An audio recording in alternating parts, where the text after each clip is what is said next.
Broadcasting from the business capital of the world, this is the Podcast Business News Network.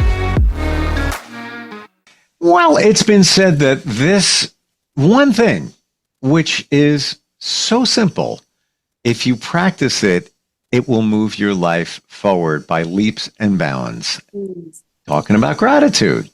Really? Makes a big difference? We're going to talk about that today. Why does it make a big difference? How should we practice it? That and more. And also with that, hope, having faith, and also gratitude. And she is somebody that helps people have realizations, epiphanies all the time, moving their lives forward with a wonderful center that focuses on mental health for people in all different areas. Yeah, individuals, couples, families, and all of that. She's got an amazing staff at New Beginnings in Massachusetts, and she is our Diamond of the Decade. Sherri and Alexandrovich is back on the program. I guess I should say hola. Hola. Hola. Hola. Hola. Yeah. You're in a location that starts with an M. Today it's not Massachusetts, it's Mexico, right? Just on vacation? It is Mexico, yes. Last vacation of the year before the kids go back to school. Very nice. Very nice. How are you doing today?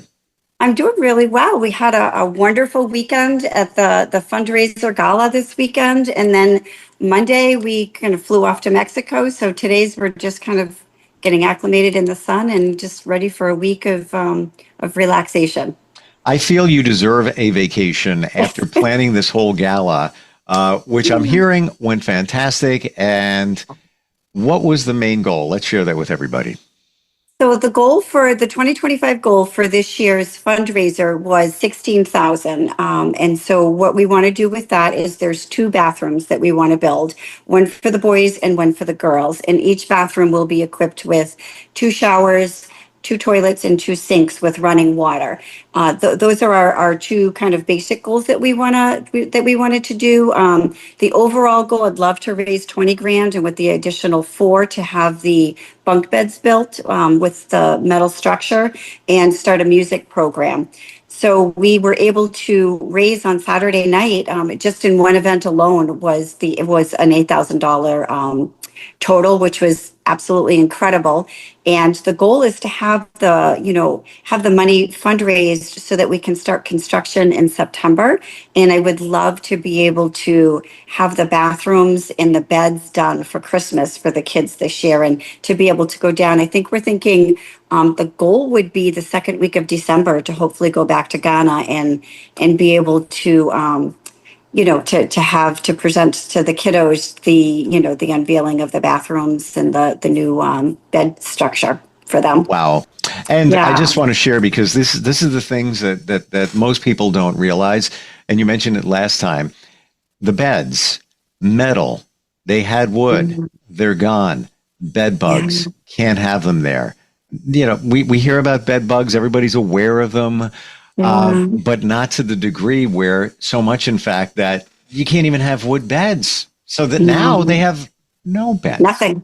They sleep on the floor, correct. And overcrowded conditions, our 2026 goal is to build an additional bedroom per gender. And then our 2027 goal is going to be to build a dorm for the older kids, because what happens is these kiddos from the orphanage, when they go off to high school or to college, they come back. And so right now the kids, all the ages are mixed together.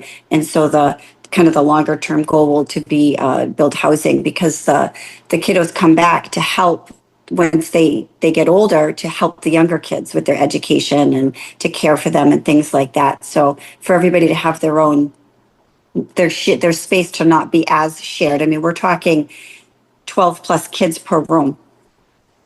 Wow. Got it. We're talking about gratitude here. I got to believe you are grateful for the people that stepped up for this event. So grateful. I couldn't even get through my speech without crying. It was,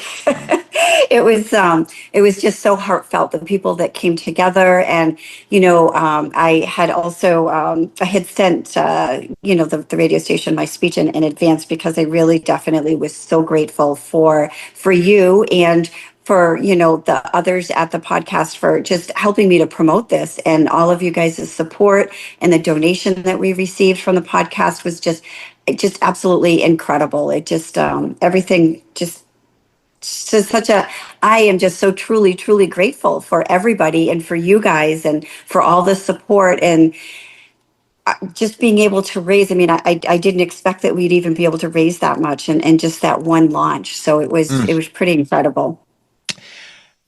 It's the things you don't know. Like, yes, we know that in other countries there are many economic challenges, but to that degree, not having it. Could you imagine being those children or teens, and they take your beds away because of bed bugs, and now you're sleeping on the floor? I don't even have words. Like, I can't even. It's one thing if that was, and not a good thing, but if that was your way of life where that's the norm. But here, could you imagine just looking at, some workers or whoever, carting them out, breaking them up, using them as firewood, whatever it is, and then you can sleep on the floor.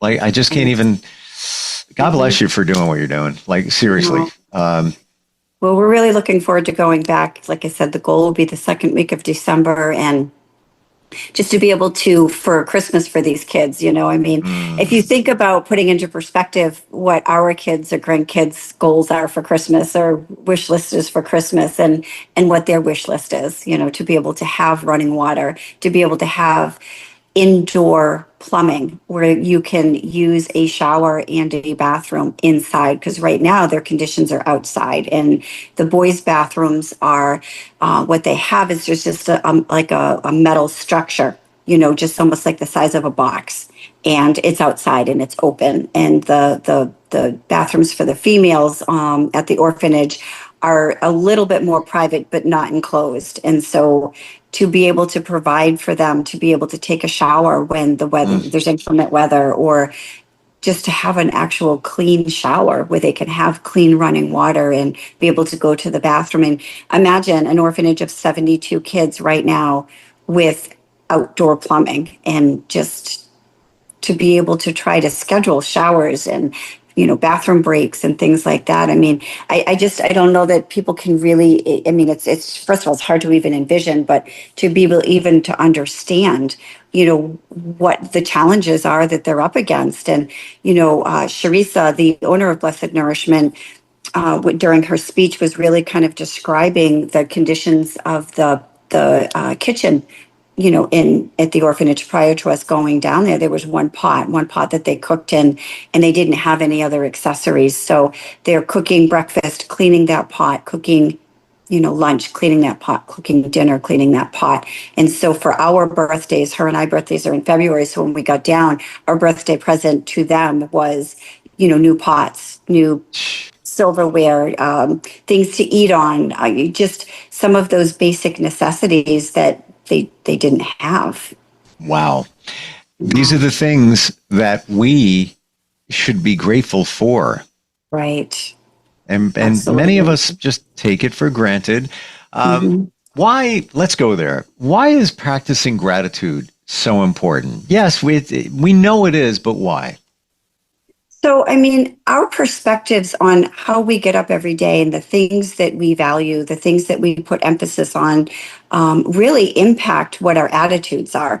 And, gratitude is, if you wake up and you're grateful for the things that you have, and you're going to focus your life on forward movement and positivity and building on that gratitude, your day is going to look very different than if you wake up with the negativity and feeling really overwhelmed, or challenged to get out of bed, or to even acknowledge the things that you do have. It's so easy, I think, to slip into that negativity, and to always want the next best thing. And I think that society here in the United States as a whole, we're always striving, right? Look at our everyday family life. We've got two parents that are working full time, either at least one full-time job each, if not a second, so that we can always our kids can have the Nike sneakers, we can have the nice cars, we can have the nice clothes. But if we're focusing on what we have, the gratitude of that, we don't really need to look outside of what we have. I mean, just last night, we got to Mexico, and I have my grandkids with me, and just sitting on the beach having dinner, and the sunsets behind them, and they're kind of like in and out of the water, and finding the seashells, and there was no electronics at the table. The only electronic was mine because I always have to have my phone because I'm always on call. But aside from that, no electronics at the table, just taking that moment to be grateful that we're here as a family and we're talking and we're sharing and we're talking about, the weekend and just the differences to Sure. versus what do we want that's next, just being grateful for in that moment, for enjoying that. We all have that opportunity within ourselves to have that inner peace, to have that hope, to have that gratitude, to have that positivity. And that's going to propel forward more positivity. Isn't it interesting that once you start practicing gratitude, that you get out of the mindset where when I blank, it'll be blank. So when I have more money, it will be better. When I buy a house, life will be this. You get out of that and you just appreciate what you have, and it's real. It's not the, always be grateful for what I get that.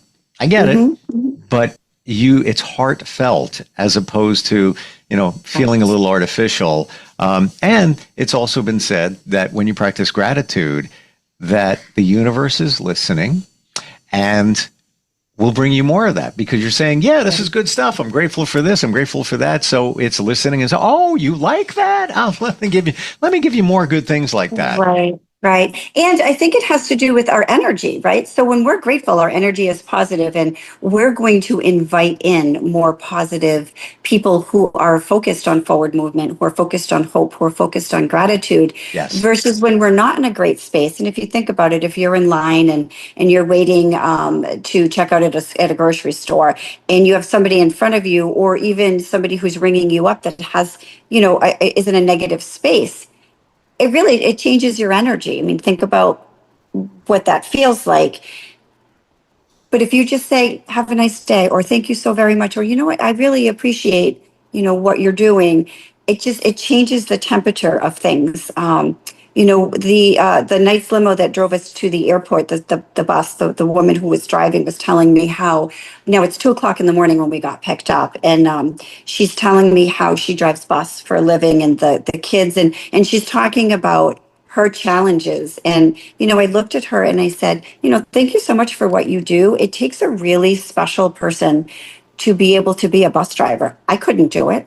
I mean, if you think about all of the service industry professionals that are out there and being grateful for all that they do, our teachers, our doctors, our nurses, the people who take the blood. I mean, our bus drivers, the people who have the crossing signs as you're walking across the street. Sure. I mean, every time I'm driving anywhere, I'm making note of all of these people. And if I have like a moment or I'm at a stop sign, I'll roll down my window and I'll say, thank you so much.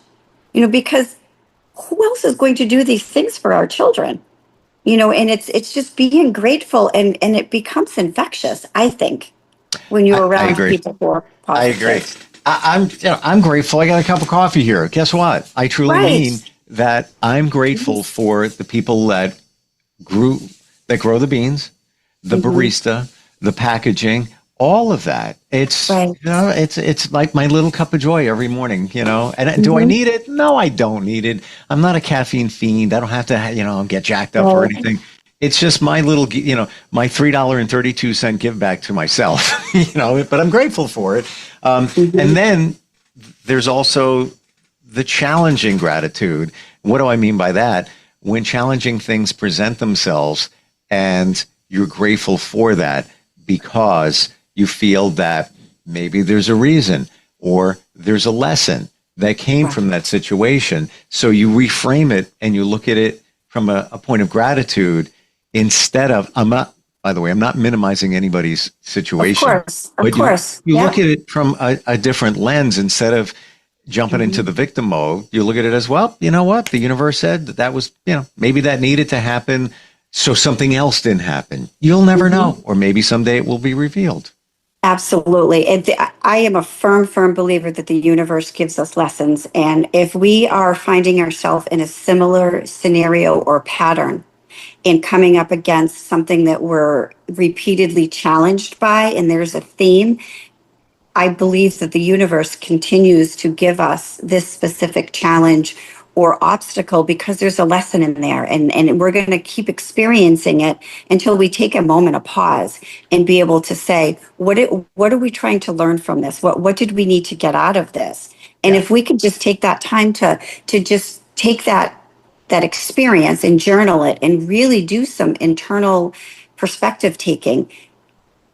When I think about all of the challenges or journeys or obstacles in my life, almost every single one of them I can tie back to something that I needed to either have done differently, should have seen differently, reacted differently.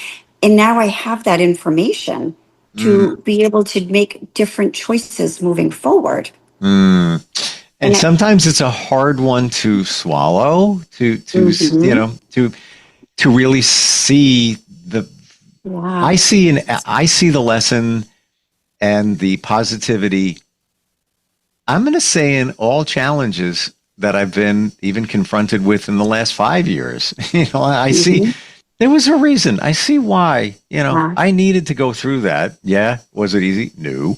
But what did it give? Resilience, faith, hope, gratitude, all of that. Strength. Right. Yeah. Yeah. And when you go through adversity and you're grateful for it, the stuff that's ahead of you is easier. It's it's amazingly how easier things can be, or it just rolls off your shoulder, whereby it could have been years ago where you're like, I can't believe it. And you're sitting on it for like a week and it's challenging you. And it's like, whatever. Next. Right. Moving on. Next. Well, and so that kind of goes back to a couple of weeks ago when we were talking about, we had the question and answer segment of the podcast, and we were talking about, how to overcome the social anxiety. And I had given the reference of the success stories. So it really all just ties back to that, is being able to really, truly, genuinely take a moment and appreciate the successes and the things that we've overcome, and be grateful for the opportunities that we had in that moment. But then we take those successes and we just pocket them away and we store them for the next experience, so that now we have a positive, successful point of reference to be able to move forward. So it all ties together: the gratitude, the success, the positivity, the hope. It's all about perspective taking, and how do we have forward movement if we're not able to see that? And that's where therapy comes in, to be able to really have that reflection work and have somebody else kind of say, okay, but at least, because sometimes it's really just how you're looking at something. And I give this kind of this reference when I'm working with my clients all the time of, when I first started out doing home-based therapy, couple of decades ago, and there was a big storm and we had lost power, and I couldn't get, we're talking, 20 something years ago. And there were all of these obstacles of, power outages, couldn't get out of the garage. My car was stuck, which very easily could have resulted in, okay, I'm just going to cancel my clients for the day. There's this storm and succumb to it, using the but at least, right? The gratitude. Well, I'm grateful that my daughter's car's outside, but at least I have means to be able to take a second vehicle. Yeah. And, so really it all plays into how we look at things. Okay, it doesn't matter how I got there. I was able to get there. I was able to successfully meet my clients. I was able to get a full day in. And I have a point of reference now that I can use as a real, scenario to help people understand we have choices every single day and how we're going to approach something. Yep. And we can be grateful and positive, and we could take the opportunities that we have and we can expand on them. Or like you said, we can become really overwhelmed and have a really hard time being able to not play the victim and to be able to be positive and to say, but at least I have this. Mm-hmm. We're just about out of time, but I just want to say this one final thing here. And I think you'll agree that you can always find a reason to say thank you. Like when I return an email, and it's genuine. I'm not just trying to force it. I'll look at it, and there's always a reason to say thank you for whatever. It's almost amazing. And I'm not looking hard to find that reason. It's just there. Right. But what two wonderful words to say thank you. Well, how does it make you feel? You're like, okay. We don't say it enough. Even like you thank the bus driver. There. Yeah, you know what? Thank you. You walk into a store, thank the barista, getting your coffee, whatever it might be. Two things I want us to share with everybody: how we connect with you on a therapy level in your team, and also, can you also share the website if somebody wants to make a donation for the your initiative in Ghana? Yes, absolutely. So our website is newbeginningswc.com, and you can make a referral right on the website. All of our information is there. We also have a New Beginnings Facebook page, which I have been trying to really mindfully each week update and put more pictures and outcomes of the events that we're doing, if it not, the summer jam or the gala or things like that. And then the website to be able to make the donation is Blessed Nourishment, all one word, and she has her own Facebook page and website. And so the Blessed Nourishment website itself, there's a donate here tab right at the top, and she has Cash App, Venmo, and Zelle up there that you can make a donation for. And I'll tell you, so the people Olson Water who service my well, they're going to make a donation, and so they're older, and she had emailed me and she said, Sherri, thank you so much for the invitation to the gala. We can't make it, but I want to mail a check to support because we don't have Venmo or Zelle, or where can I make the check? And the amount of support from the community has just been absolutely, I talk about grateful. Love it. And so if you want to write a check, our address is on my website, and you can mail it to New Beginnings. Check out to Blessed Nourishment, and I'll make sure that it gets to Sharisa. Love it. I'm a geek, so I look at all the facts. Yeah. These children are sleeping on the floor, and the best case scenario at night is 68 degrees. That's in the winter. Summertime, it's in the 70s at night. Daytime, mid-90s. Just saying. Leaving it there. They need help. Thank you so much. You have our support, and I'm grateful for you, what you do, and how you inspire us. And looking forward next time we get together and enjoy vacay. Thank you very much. Looking forward to the week. Thank you so much. Okay, see you next week. Bye.